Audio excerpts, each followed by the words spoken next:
Damos la más cordial bienvenida a la maestra Zulema Martínez Sánchez, comisionada presidenta del Instituto de Transparencia, Acceso a la Información Pública, Protección de Datos Personales del Estado de México y municipios. A continuación, hace uso de la voz la comisionada ciudadana del Info, María del Carmen Nava Polina, quien modera el panel 2, el empoderamiento de las mujeres en la construcción de una sociedad abierta e igualitaria. Adelante, comisionada. Muchas gracias. ¿Saben si la base la quito o es así con todo y base? No sé. Gracias. Pues nada, encantada de estar acompañada con Fer, con Indira.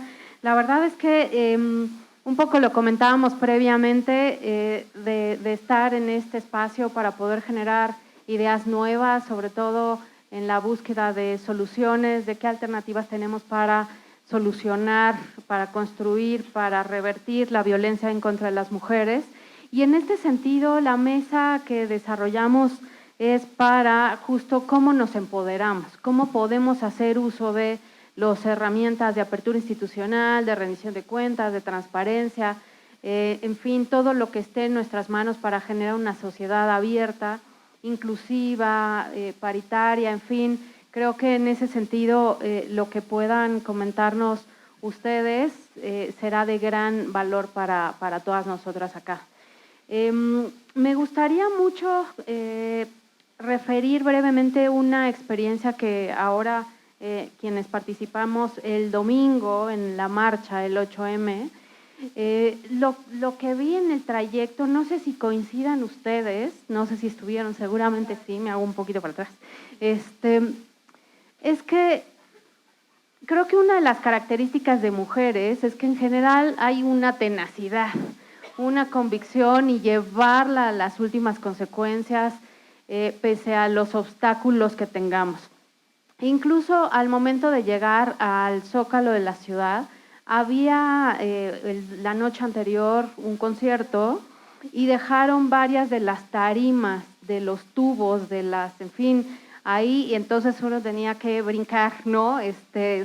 Sortear los obstáculos y justo para mí fue una manera muy gráfica de percibir qué es lo que tenemos que enfrentar todas y todos a cualquier edad para poder tener un piso más parejo, para poder generar mecanismos de participación y no solo generarlos, sino apropiarnos de esa participación, de esa voz, no generar espacios vacíos. Y en ese sentido, lo que observamos en la marcha el domingo pasado fue justo esa muestra de poder, pero no solo de un empoderamiento, sino también de una coordinación, de una solidaridad, de un estar codo a codo. Y en ese sentido, también otro momento que se vivió, que fueron distintos a lo largo del recorrido, es que de repente corríamos, ¿no? O sea, había algún incidente y nos movíamos hacia algún lado, pero lo que me percaté es que todas nos tomábamos de la mano o bien llevábamos un cordón que nos guiaba. Entonces no era de ninguna manera dejar a la de al lado sola, era estar acompañadas, nos conociéramos o no. Y creo que al menos para mí ese es algo muy, muy valioso que rescato de lo que se vivió ese domingo. Y justo lo que se ha venido comentando aquí con mis colegas comisionadas, tanto Viviana como Marina, y por supuesto de mis compañeros comisionados, Julio y Rodrigo, es que este acompañamiento tiene que ser constante, tiene que ser cotidiano, o sea, no algo aislado tampoco es muy fructífero. Y en ese sentido creo que por eso justo estamos en esta mesa, en este foro. Y quisiera comentarles que tendrán una participación de 15-20 minutos cada una de ustedes y de tal manera que haya posterior una interacción de 5 minutos y por supuesto abrir la participación a ustedes que están ya sea viéndonos en línea, siguiéndonos en redes sociales o quienes estén parte del auditorio, nos gustaría mucho escucharles. porque justo de esto se trata, o sea, de generar una sociedad abierta, y esta no puede tener razón de ser si no hay una comunicación, ¿no?, de las dos partes. Me gustaría mucho primero darle la palabra a Indira. Indira es feminista y defensora de derechos humanos, es consultora independiente, especialista en temas de género, igualdad sustantiva y derechos humanos de las mujeres. Tiene estudios en ciencias políticas y administración pública, en antropología social, por ELENA, cuenta con distintos diplomados nacionales e internacionales en materia de derechos humanos, género, progresismo y democracia. Es fundadora de las constituyentes CDMX, feministas colectivas, que incidió de manera sustantiva en favor de los derechos de las mujeres en la Constitución de la ciudad. Autoras de la Constitución Violeta, la versión feminista de la Constitución Política de la capital. Y en ese sentido, justo la perspectiva que nos puedas brindar va a ser muy engrosada y muy enriquecedora. Muchas gracias, Indira, por estar por acá. Muchas gracias, comisionada. Gracias. Agradezco muchísimo la invitación en lo particular y también como colectiva. Y también para mí es un placer no solamente compartir esta mesa con usted, comisionada, sino con una compañera y colega como Fer Salazar, una gran activista y defensora de los derechos humanos. Bien, pues lo que vimos el domingo y lo que también vimos incluso con la ausencia ayer debe continuar. Es decir, hace rato cerraban el panel diciendo la ola debe continuar y la marea tiene que seguir subiendo. Pero también se requieren acciones concretas, acciones sustantivas que reconozcan las causas estructurales de dónde está la violencia. Y es ahí donde las constituyentes como colectiva, como una organización política feminista, reconocemos que una de las causas estructurales también se encuentra en la violencia institucional. ¿Qué quiero decir con esto? Amén de que ahorita en el Senado está por aprobarse la ley contra la violencia política, que es un gran avance porque se había tipificado, pero entonces no era un delito electoral, pero no tenía un marco jurídico y demás. ¿Y qué tiene que ver esto con la violencia política y otros asuntos como el tema de la paridad? Que así como queremos más mujeres en el poder, requerimos menos agresores en las instituciones. Por ello, y quisiera pedir la lámina siguiente, las constituyentes hemos promovido desde 2018 la iniciativa 3 de 3 contra la violencia. Así como en transparencia y en rendición de cuentas es un requisito no tener conflicto de interés, no tener un asunto que tenga que ver con temas de corrupción, debemos elevarle la vara más alta al tema de la ética pública y política.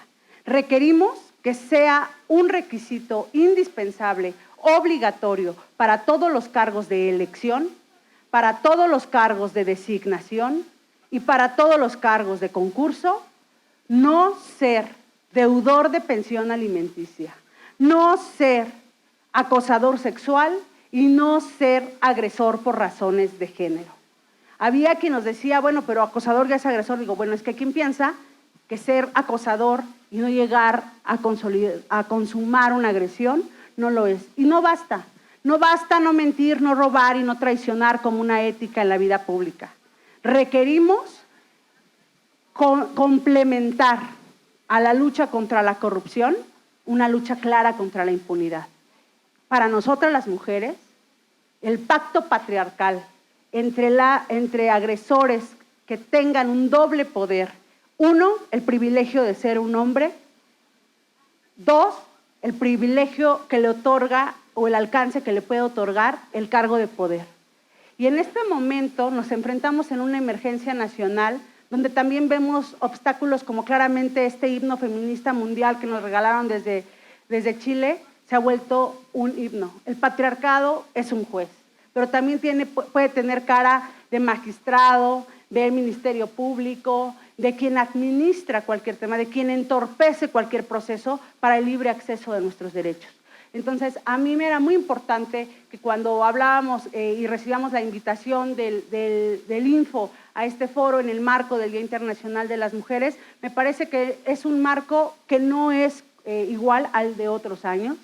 Segundo, que era un marco donde teníamos que comentar que si bien el tema del empoderamiento es un proceso individual, también es un proceso colectivo y también hay una responsabilidad institucional al respecto para facilitar el tema. Entonces, hacerle frente a la violencia institucional, poner un alto, e incluso les invito a erradicar de nuestro discurso la palabra revictimización, porque no es más que subestimar la violencia institucional. No revictimizamos, volvemos a violentar e incluso con más agravantes de lo que implica bajo el amparo del poder y la legal en el cargo que estemos.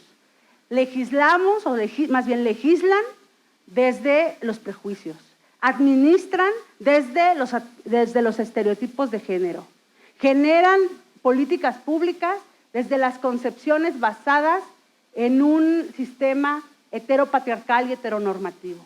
Requerimos desmontar esas prácticas.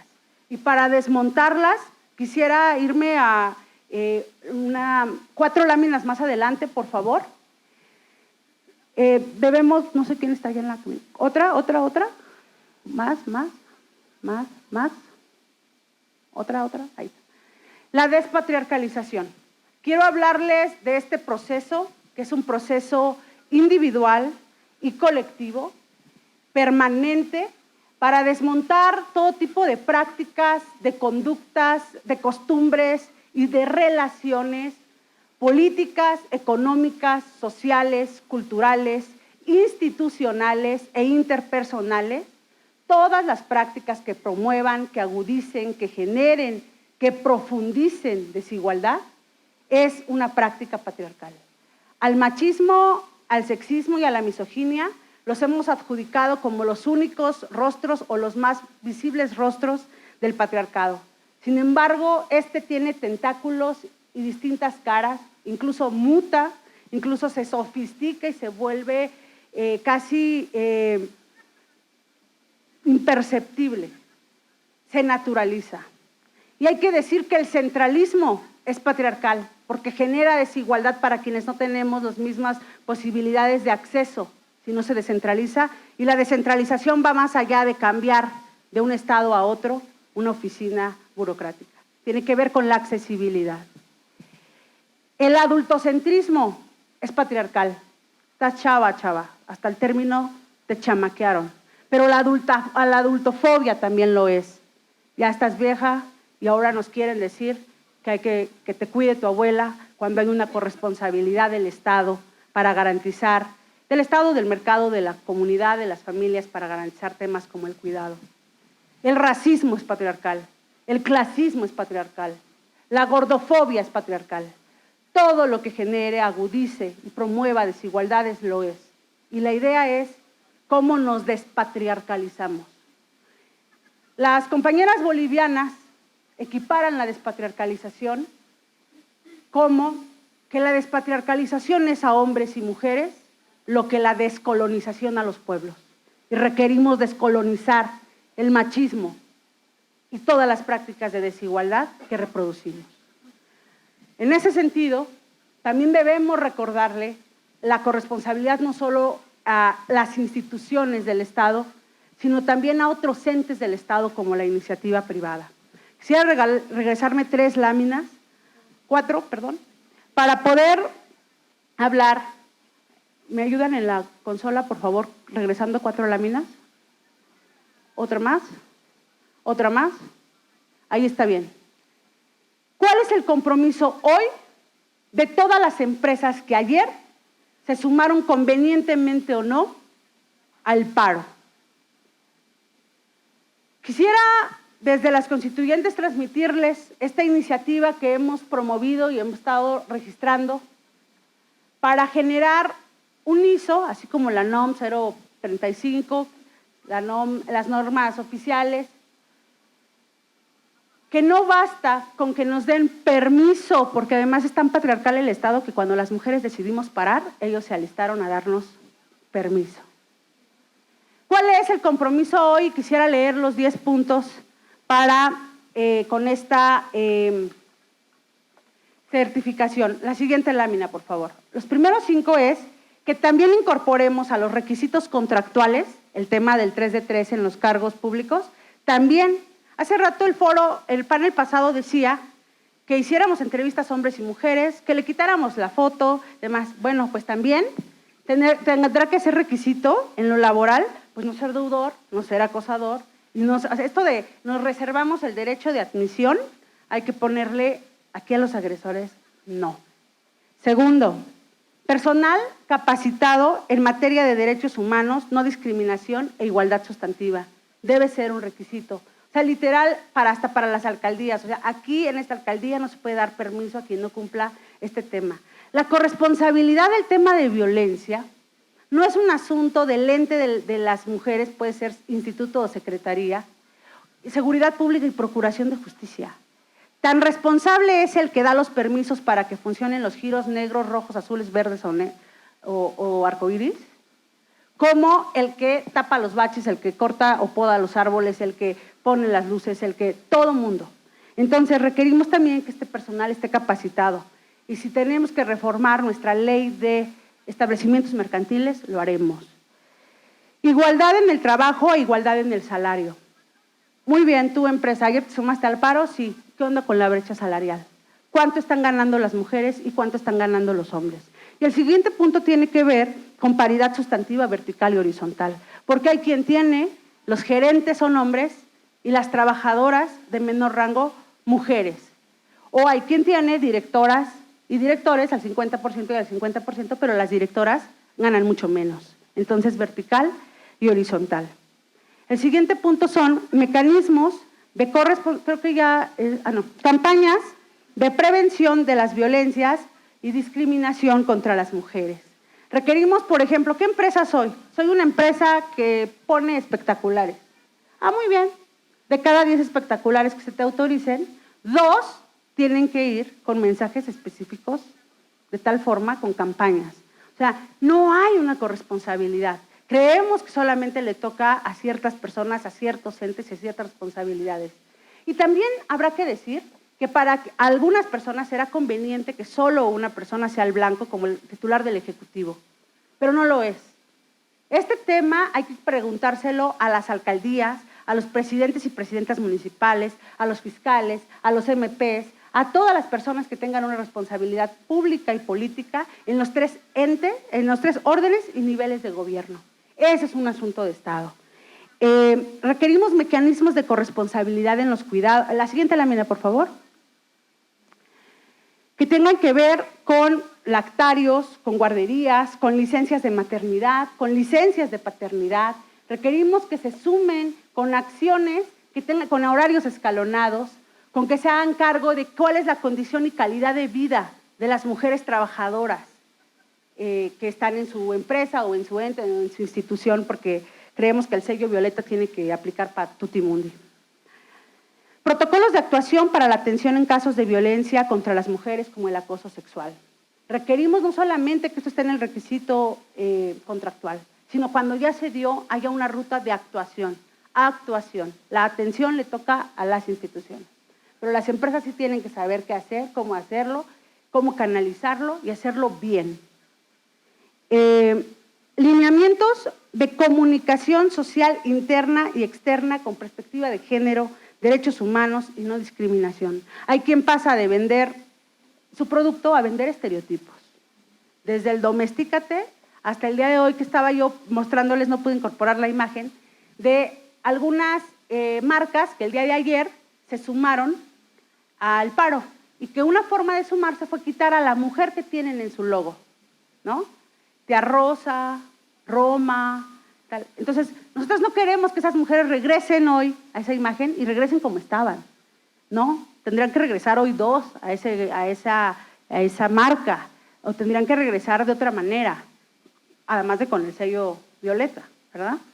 Entonces, requerimos, como tampoco, o sea, va desde el de domestícate al quien cree que para anunciar un alberca tiene necesariamente que hipersexualizar, cosificar y objetivizar a los cuerpos de las mujeres, y incluso ahora ya de niñas.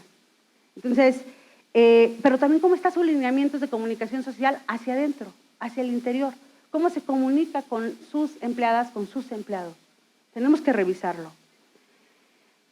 También un asunto con apertura laboral y acciones afirmativas en favor de mujeres, de la diversidad, mujeres indígenas, mujeres migrantes, con alguna discapacidad y también sobrevivientes de violencia.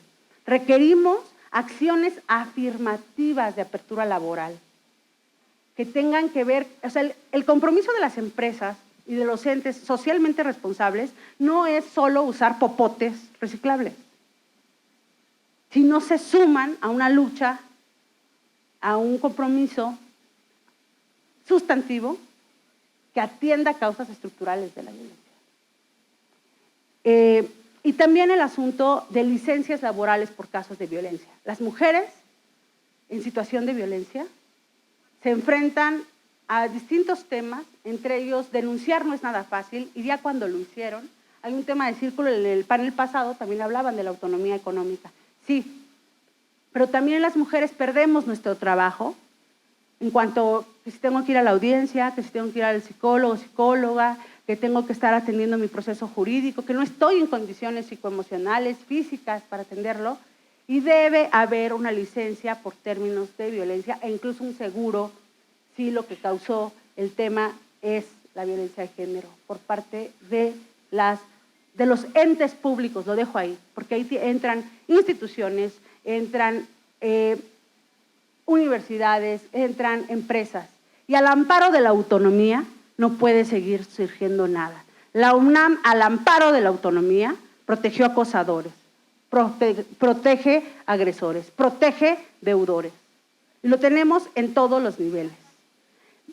Ministros de la Suprema Corte, tendremos que recordar el caso de Góngora Pimentel, con el mayor poder del Estado judicial, siendo deudor de pensión alimenticia y siendo agresor.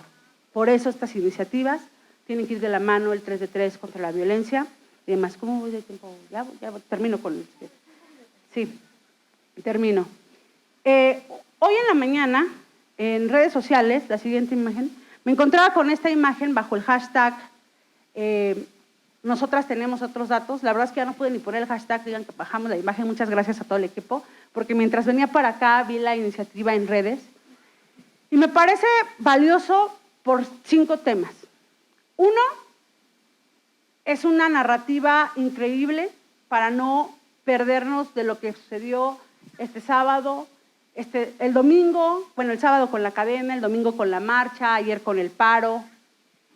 Y no solamente requerimos hacer visible lo invisible con otros datos.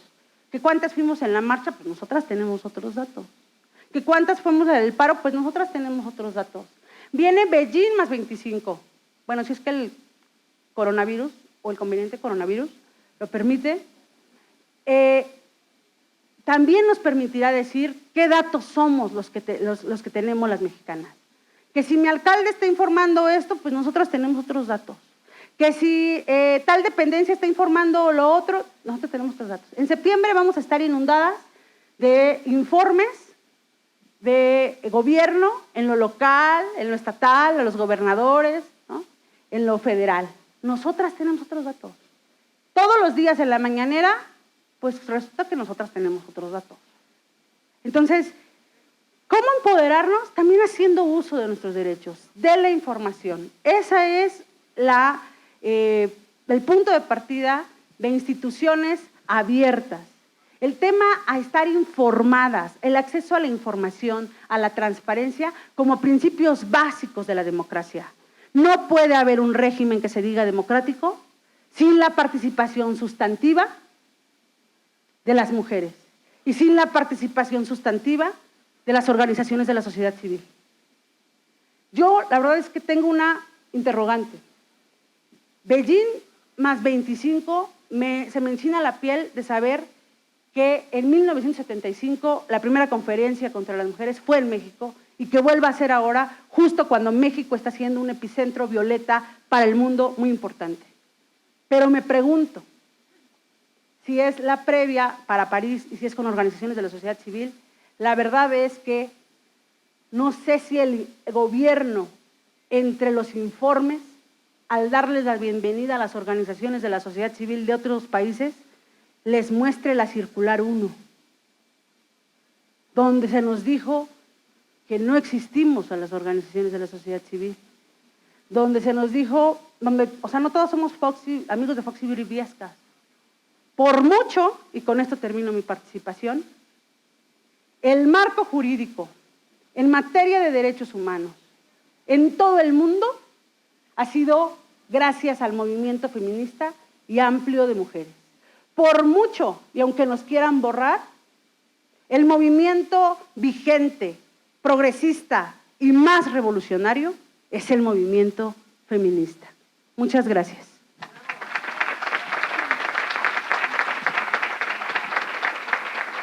Muchas gracias, Indira. Pues finalmente creo que merece la pena mucho siempre tener presente en qué momento estamos para saber justo lo que tenemos que cambiar, lo que tenemos que transformar, y como podemos ver, pues los retos son mayúsculos, pero estamos en ello. La verdad es que qué bueno tener ese punto de partida crítico, y quisiera ahondar con algunos datos de contextos. En la Ciudad de México hay 1 de cada 10 mujeres en México, estamos en la Ciudad de México. Hay algunos datos que justo me nacieron compartir después de la marcha del 8M del INEGI, y es que 1 de cada 5 policías son mujeres, y de estas mujeres solo el 5% tienen puestos de mando, solo el 5%, ¿no? Y el 35% de estas mujeres también fueron víctimas del delito. O sea, y no sé si tengan presente una foto que también publicó un medio de comunicación, donde estaba una mujer, una marchista y una mujer policía, se estaban abrazando. Y la verdad es que justo eso es lo que necesitamos construir, eso es lo que necesitamos tener en la cabeza.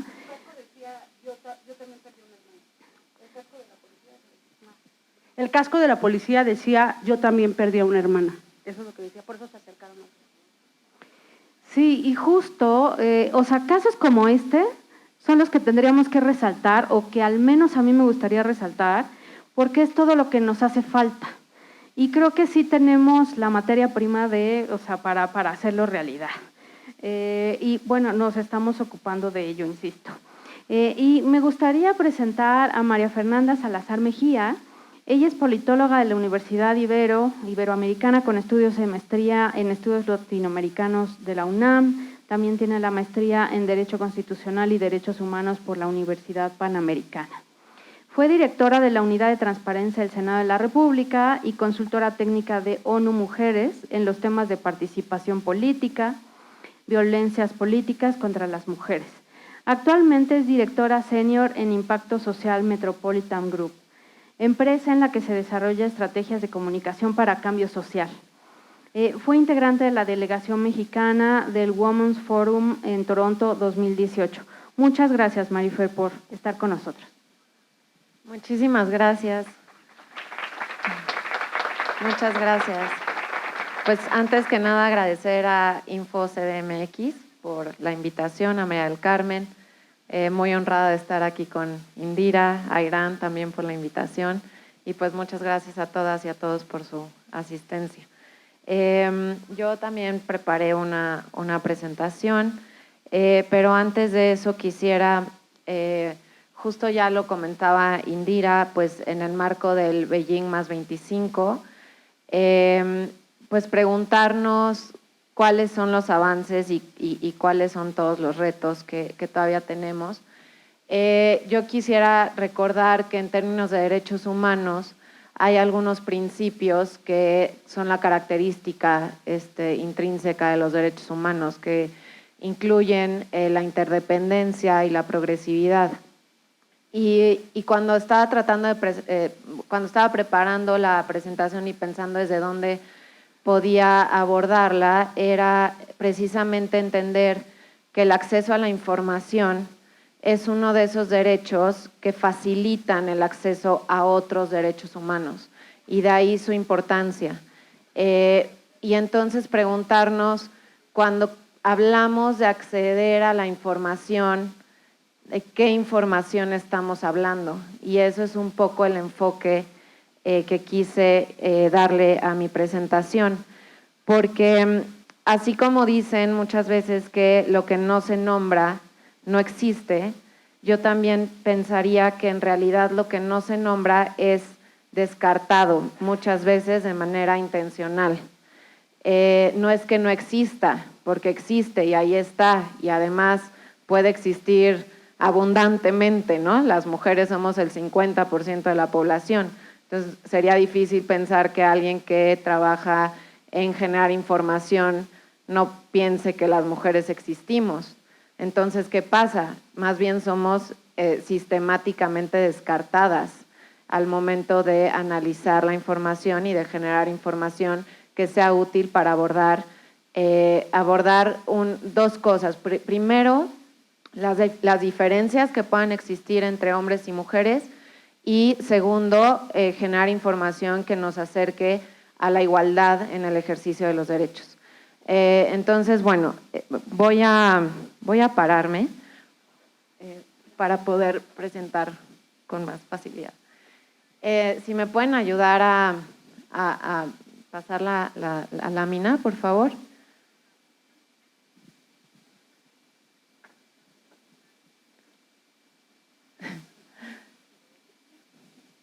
La siguiente, por favor.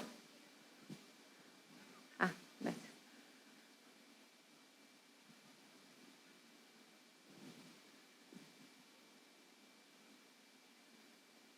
Creo que hay un problema con la presentación.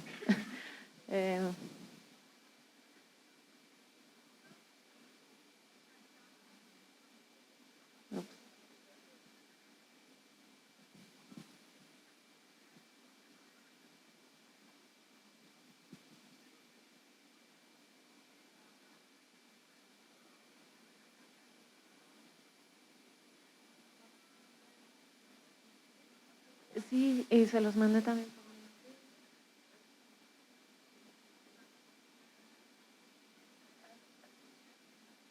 Pues igual puedo empezar a verla. Ahí está. Bueno, está súper chiquita. Bueno, recordando un poco el tema de la plataforma de Beijing, que ya decía, que ya nos comentaba Indira, yo siempre he dicho que el tema del feminismo, así como muy básicamente, tiene que ver con una lucha, con la idea, con defender la idea básica de que las mujeres somos seres humanos, ¿no? Y todo lo que eso implica. En la conferencia de Viena, en 1993, y es importante ver la fecha, o sea, en 1993, se dice por primera vez de manera explícita en un instrumento internacional que los derechos de las mujeres son derechos humanos, así de simple y claro. Y es increíble que sea en 1993, después de toda la trayectoria que había ya de instrumentos internacionales que buscaban proteger y defender los derechos de las mujeres en muy distintos niveles, ¿no? Incluyendo la plataforma de Beijing, que era una plataforma sumamente amplia que incluía el tema de la violencia de la que ya hablaba Indira. Pero es hasta 1993 cuando podemos ver eso con claridad, y eso tiene una explicación que ahorita vamos a abordar. Pero algunas de las cosas que dice la plataforma de Beijing es que se van a adoptar medidas para eliminar todas las formas de discriminación que sufren las mujeres y alentar a los hombres a participar plenamente en todas las acciones encaminadas a garantizar la igualdad. La siguiente, por favor. Esto otra vez recordemos, estamos en 1975 cuando esto se dice. Y la plataforma hace una afirmación y dice que se han generado un volumen de conocimientos e información acerca de la situación de la mujer y de las condiciones en que vive. Y entonces ahí es cuando yo me pregunto, ¿realmente se han generado ese volumen de información que hable de las condiciones en las que vivimos, en las que viven muchísimas mujeres? Es la primera provocación que yo quisiera hacerles a ustedes que trabajan en el tema de acceso a la información. La siguiente, por favor.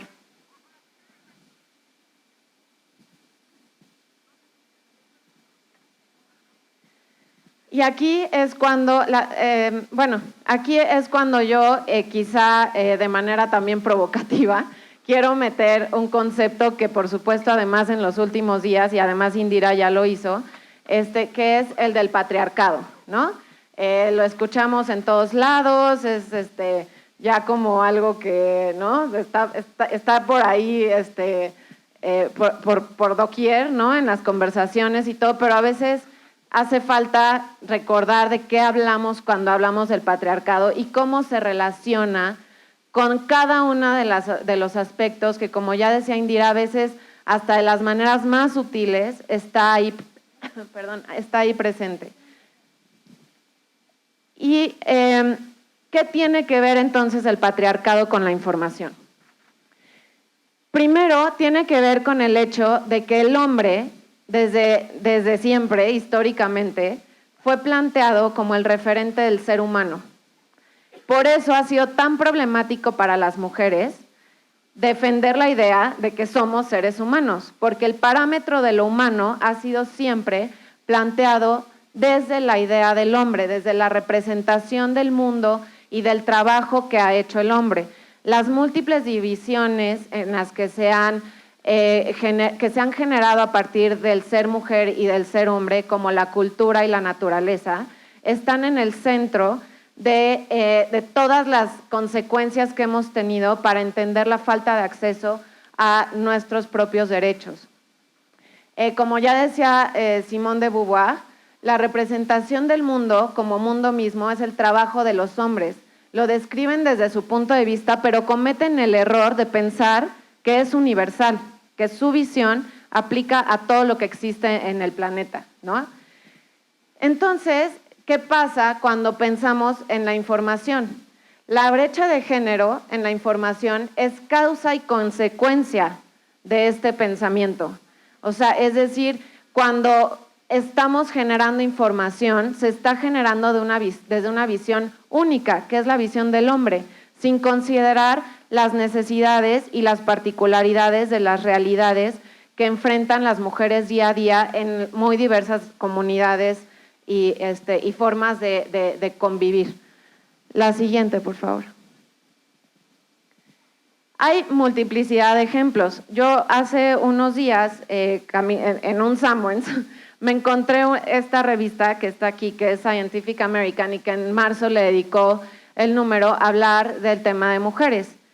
Y es realmente impresionante leer los distintos artículos, porque hablan de la ciencia, desde el enfoque de la información de género, o sea, con base en género y con perspectiva de género, pero de temas que han sido abordados históricamente sin esa perspectiva.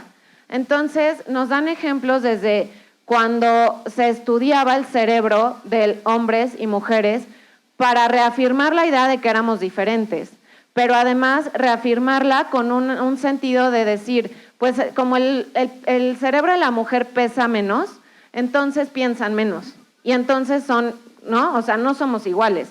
Eso, pero también el tema del binarismo, que ya también mencionaba Indira, que es esta imposición de que todo tiene que dividirse en dos y no hay más, ¿no? O sea, eres mujer, eres hombre, eres heterosexual, o sea, todas nuestras categorías están encerradas en la idea bajo un concepto de binarismo.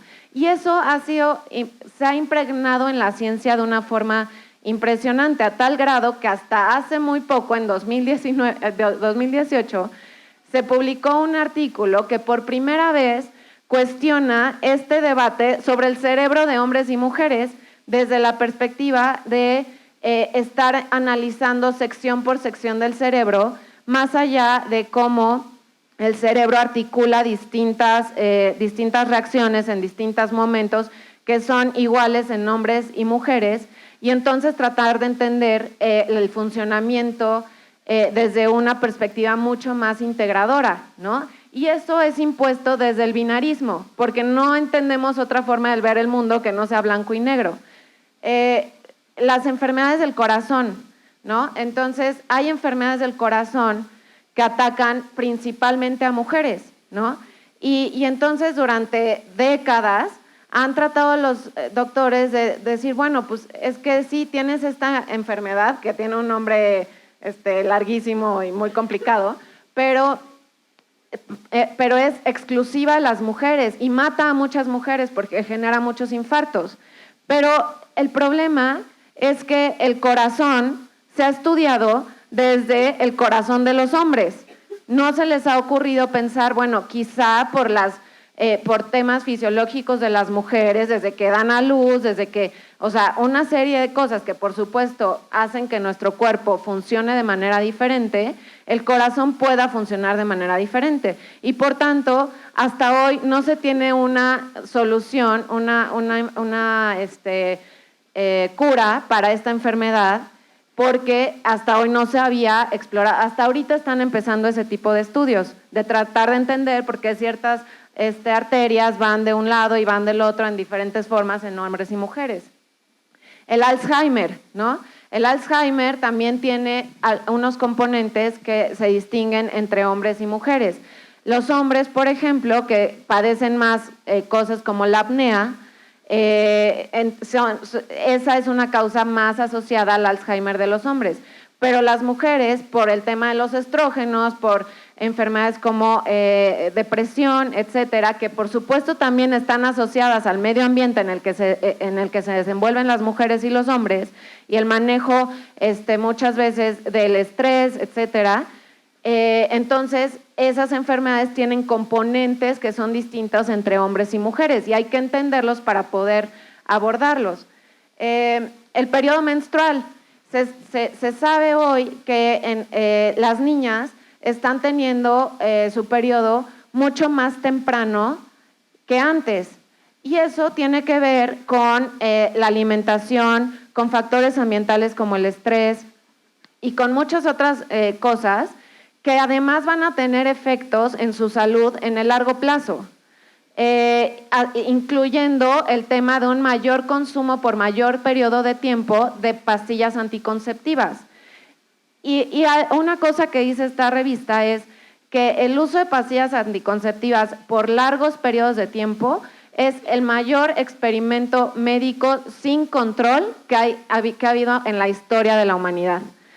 Todo eso tiene un impacto directo en las mujeres y sin embargo la información a la que tenemos acceso no está siendo creada con esa perspectiva y las consecuencias sobre la vida de las mujeres y por supuesto también de los hombres, porque también ese componente afecta a los hombres, es brutal y no lo sabemos.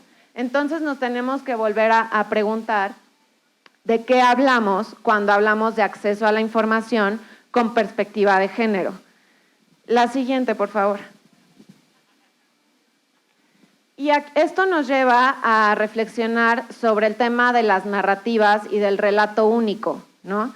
Dice Gonzi en este pequeñito libro que también está en una TED Talk que se llama El peligro de la historia única, que ella narra su experiencia en África y narra cómo cuando ella veía y consumía ciertos productos mediáticos y nunca se había dado cuenta de que ella era vista como africana, ¿no? Ella consumía medios gringos, medios, ¿no? O sea, de otros países y entonces ella tenía en su mente desde chiquita como un escenario que no era en el que ella estaba creciendo. Y entonces cuando ella sale y empieza a ir a otros países y empieza a ver que ella es observada como una persona que ella nunca había sido, o sea, que nunca se había asumido como tal, una persona negra, una persona africana, una persona, ¿no?, del mundo subdesarrollado, etcétera. Entonces ella empieza a entender, pues, que hay un conjunto de narrativas que nos nombran sin que ni siquiera nosotras nos enteremos, ¿no? Y el punto es que ella habla de cómo se hacen estos relatos desde el poder y cómo desde el poder se nombran las cosas sin muchas veces, primero de una forma discriminatoria, segundo sin reconocer las diferencias de una manera respetuosa en la que sea incluyente y que, digamos, haga valer los derechos humanos. y que además tiene que ver con la idea de que unos son mejores que otros, unos son más grandes que otros, unos son más importantes que otros. Y esto es lo que llama ella el relato único.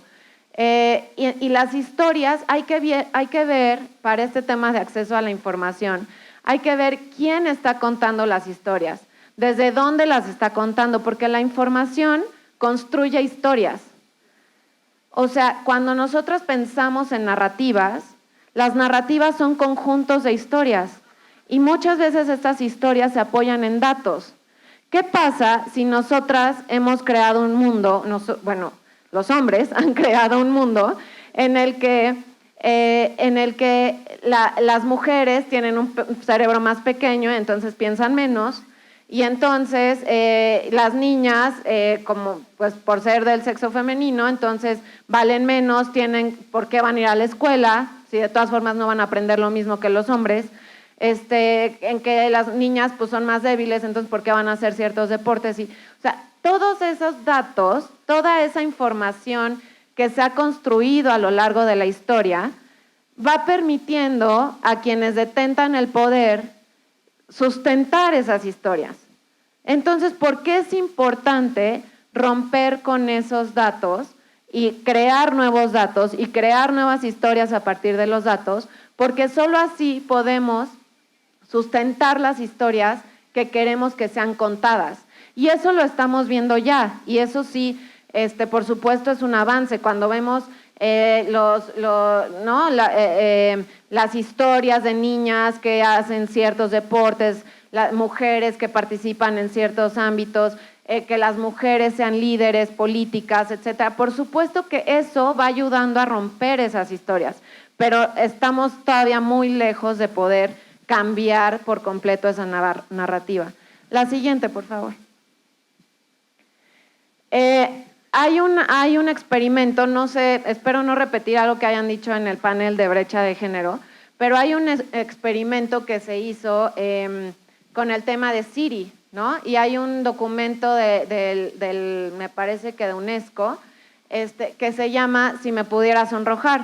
Este documento surge, el título de este documento surge porque cuando a Siri una vez le hacen un comentario diciéndole, Siri, qué sexy eres, y ella responde, si me pudiera sonrojar, ¿no? Y entonces esto era para demostrar que estas tecnologías de inteligencia artificial están siendo creadas con sesgos de género y con reproducción de estereotipos. Entonces son voces femeninas, sumisas, que están atendiendo tus necesidades cuando sea y para lo que quieras, ¿no? Hoy en día, aún después de que Apple hizo ajustes a su algoritmo y todas estas cosas, lo más que han llegado a lograr es que Siri, después de que le dijeron, Siri, eres una perra, diga, no sé qué contestar a eso. Es lo más que han logrado hacer con la inteligencia artificial. Entonces, eso es brutal, porque estamos hablando de que los robots y la inteligencia artificial está haciendo reproducción de todo lo que nosotros hoy estamos tratando de desaprender, ¿no? Entonces, es un reto inmenso, y más cuando estamos hablando de que ahorita les voy a decir los datos, pero entre 70 y 80% de los empleados técnicos de Google, Facebook, Microsoft y Apple son hombres. Entonces, ¿quiénes están generando otra vez la información? ¿Quiénes están generando otra vez esas historias? La que sigue, por favor. Finalmente, quiero terminar con qué es, o sea, todo esto que hemos reflexionado y que son al final también provocaciones para ustedes, y que piensen desde su trabajo cuáles son los grandes retos que hay hoy en términos de pensar el acceso a la información, es el tema de la interseccionalidad. ¿Y por qué es sumamente importante? Porque si bien el género es uno de los principales sesgos que tenemos hoy. También, además del género, hay otros sesgos y hay otras realidades que se suman a la del género, ¿no? Que son la raza, la clase social, el origen, ¿no? La nacionalidad, el origen étnico, muchas otras que cruzan el tema del género y que definen las posibilidades de las personas de dos cosas. Una, de acceder a la información, pero otra, muy importante, de verse representada en la información. Por primera vez este año, el INEGI va a censar a las personas afromexicanas. Es un gran tema, pero estamos en 2020 y por primera vez se va a censar un grupo que existe en México desde siempre. Entonces, eso nos habla de que hay realidades que están ahí y que no estamos viendo. El término de interseccionalidad precisamente surge del feminismo negro, que cuestiona al feminismo blanco porque le dice, bueno, cuestiona por un lado al feminismo blanco y por otro lado cuestiona a los movimientos raciales en Estados Unidos, porque a ambos movimientos les dice, oye, ¿y yo dónde estoy? Como feminismo blanco no me estás representando y como movimiento de derechos civiles y políticos a favor de las personas negras, tampoco me estás representando porque estás ignorando las realidades de las mujeres. Entonces, lo que hace Kimberly Crenshaw cuando habla de la interseccionalidad es decir, no, aquí hay mucho más identidades que se están cruzando. Y ese es el verdadero reto de hoy en día para el acceso a la información y la transparencia, entender cómo se puede generar información que verdaderamente represente las múltiples identidades, las múltiples formas de marginación que están experimentando las personas allá afuera. Muchas gracias.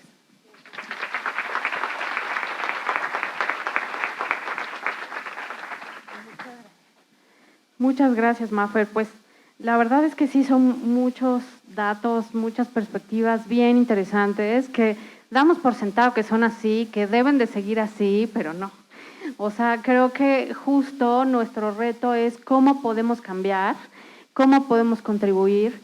Y en este sentido, desde el Info de la Ciudad, hemos trabajado desde el año pasado justo con el plan del derecho de acceso a la información, con niñas y con niños, con mujeres en reclusión y reinserción, tanto mujeres cis como mujeres trans, y con personas adultas mayores. O sea, de tal manera que justo buscamos que el acceso a la información, la transparencia, la apertura institucional vaya de la mano con otra narrativa, con otro acercamiento con las personas.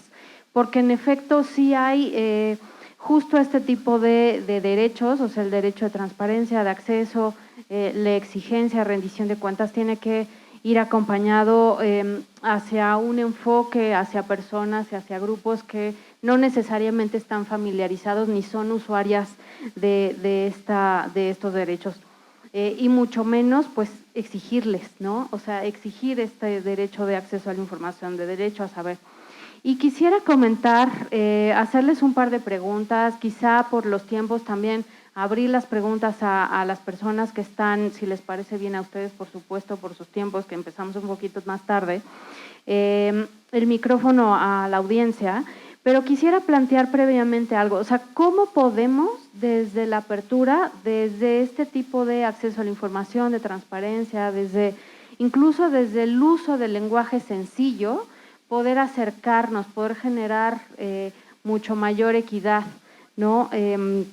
Las escuchaba y en esta parte de uso de lenguaje, no solo es si las voces de las tecnologías de información son mujeres, si quien te presenta ayuda son masculinos, en fin, sino también cómo podemos y cómo recibimos desde los correos electrónicos a nivel justo rescatando la parte también de violencia institucional.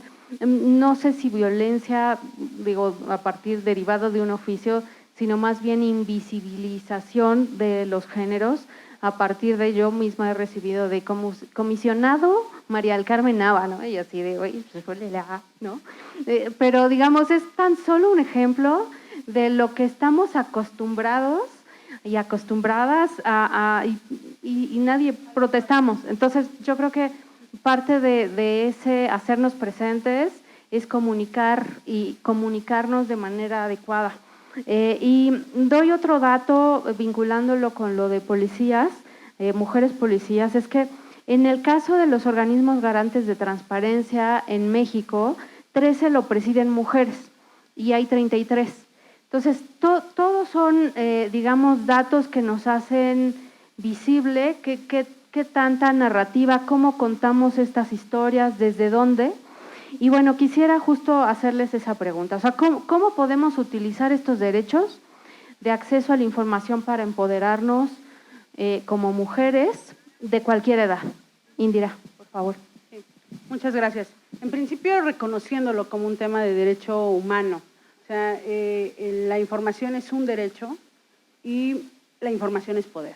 Habrá que comentar que en la medida que las mujeres estamos informadas en las propias concepciones de nosotras, es decir, en leyes que nos hablen a nosotras, porque el tema de la accesibilidad no tiene que ver con rampas y subtítulos solamente. Tiene que ver con cómo deconstruimos el tema del lenguaje y cómo reconocemos al lenguaje como una de esas estructuras. Cuando hablamos de construir estructuras, reconozcamos al lenguaje dentro de esas estructuras. Hay quien llama que es una exageración, los, o con arroba quiere solucionar todo, o con una X quiere solucionar todo, cuando no comprendemos, o sea, de fondo el tema. Entonces, hace un momento, en la primera parte de mi participación, hablábamos de algunas perspectivas de la despatriarcalización. Y yo quisiera incorporar ahora a tu pregunta, comisionada, lo siguiente. Se requiere una perspectiva intergeneracional. Es decir, no solamente guetos hacia quienes somos jóvenes, hacia quienes somos adultas, porque al final somos contemporáneas de la violencia. Y se requiere una visión intergeneracional, se requiere una visión de sustentabilidad, se requiere transversalizar una visión de disidencias sexogenéricas. Y lo digo así, disidencias sexogenéricas y no solamente diversidad sexual, porque yo podría ser hetero, pero no como el patriarcado dice. O sea, una disidencia al régimen heteronormativo, heteropatriarcal y heterosexual. Se requiere incorporar cómo hacemos que estos conceptos sean cercanos a la realidad de todas las personas. Cómo reconocemos a la información como los derechos llave a otros derechos, como lo planteaba Fernanda. Cómo vemos que el derecho a la buena administración y a un buen gobierno en esta ciudad y en la Constitución son ya derechos humanos. Cómo reconocemos que la violencia institucional tiene que no acceder a la información es una forma de violencia institucional, que el recorte de presupuestos públicos encaminados a la erradicación de las brechas de desigualdad y encaminados a la prevención y erradicación de la violencia es una forma de violencia institucional. ¿Cómo reconocemos que el lenguaje tan tecnificado y conceptualizado es una forma de discriminación cuando no todas las personas, hombres y mujeres, tenemos el mismo acceso a la educación? O sea, ¿cómo? Más bien, es de acá para acá. Yo quisiera rescatar la lámina de la despatriarcalización, por favor, en cabina, porque quiero comentar es desmontar todas las formas de desigualdad que agudicen, que promuevan, que generen, que fortalezcan desigualdad y por lo tanto injusticia y por ende violencia. Yo sí quisiera así decir despatriarcalización, proceso permanente, individual y colectivo para desmontar todas las prácticas, las conductas, las relaciones públicas, políticas, institucionales, económicas, culturales, interpersonales, deben basarse en la forma de reconocer a la otredad. Deben basarse en parámetros distintos y no en la construcción de estereotipos de género. debemos reconocer que el propio lenguaje institucional le habla, o sea, yo sí hago la pregunta, ¿a quién le habla la clase política? ¿A quién le hablan las instituciones? ¿Le hablan a sus contrincantes? ¿Le hablan a las personas que forman parte de sus instituciones, a la institución de enfrente, al poder de al lado, pero no le habla a la ciudadanía? Al grado de que está tan lejos el tema de… Cuando hablamos de derechos humanos, en un taller comunitario, una señora me dijo después del taller, después de que lo tallereamos y lo comprendimos, que tiene que ver con cómo pedagogizamos la vida pública y política, me dijo, yo pensé que derechos humanos era allá, la oficina, y yo acá. En este momento. Y hay quien también, o sea, en tercera persona. Y hay quien también asume en primera persona que no somos entes de sujetas de derechos. Y hay quien desde la institución nos ve como objeto de política pública y no como sujetas de derechos. Entonces, ¿cómo despatriarcalizamos nuestras normas, nuestras leyes, nuestro lenguaje? Lo acercamos, lo descentralizamos, lo intergeneracionamos. ¿Cómo rompemos ese pacto patriarcal que está tan introyectado en nuestro ejercicio público permanentemente? Los medios tienen que despatriarcalizar. O sea, cuando hablo de despatriarcalización es cambiarnos ese chip, y recojo y termino con este término que para mí es, cuando lo comprendí, como dijera nuestra maestra Marcela Lagarde, cuando lo aprendí con H intermedia, aprender como prendedor, cuando lo aprendí, lo que dicen nuestras compañeras bolivianas, que la despatriarcalización es a hombres y mujeres lo que la descolonización a los pueblos. Cuando descolonicemos el pensamiento y la acción en el diseño de políticas públicas, podremos hacer el puente entre la ciudadanía, entre las mujeres y los derechos humanos, un piso firme para poder acceder a ellos. Entonces, yo me quedo con que la información, cómo la descentralizamos, requerimos ver el tema del centralismo como una forma patriarcal. Requerimos ver el tema de la exclusión de lenguajes y la exclusión, o sea, más bien, requerimos ver desde dónde estamos diseñando, planeando, ejecutando, evaluando, fiscalizando cualquier acción, proyecto, programa, presupuesto o política pública. Requerimos ver cómo los derechos humanos se vuelven en un futuro próximo e inmediato un ente en nosotras y no un asunto en tercera persona. Porque sin despatriarcalización no habrá cuarta, ni quinta, ni ninguna transformación. Muchas gracias. Muchas gracias, Indira. Fernanda, ¿quisieras comentar?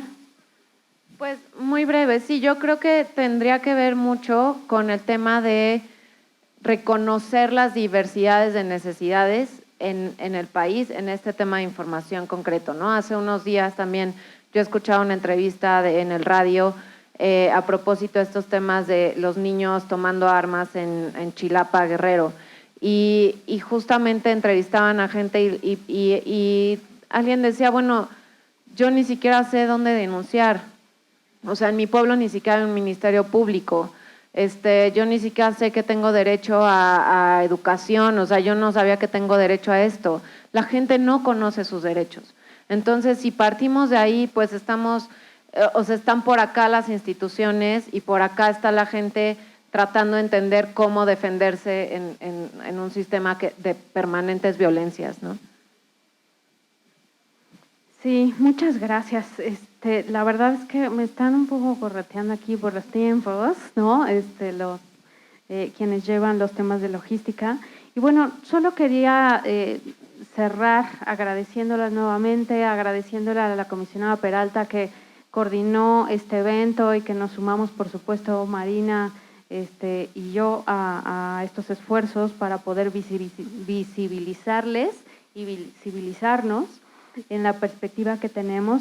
Y justo comentar que el Estado abierto, la apertura institucional, por supuesto que tiene que ir de la mano sí o sí con una estrategia de equidad de género, o sea, con visibilizar todas estas necesidades y desmenuzar y entrar y, en fin, generar otro tipo de lenguajes mucho más accesibles y ser mucho más cercanas a las personas. Muchas gracias por estar por acá con nosotros y si me permiten les haremos entrega de unos reconocimientos y si nos regalan un aplauso todas y todos, por favor. Muchas gracias. Invitamos a las integrantes del panel a tomarse la foto oficial.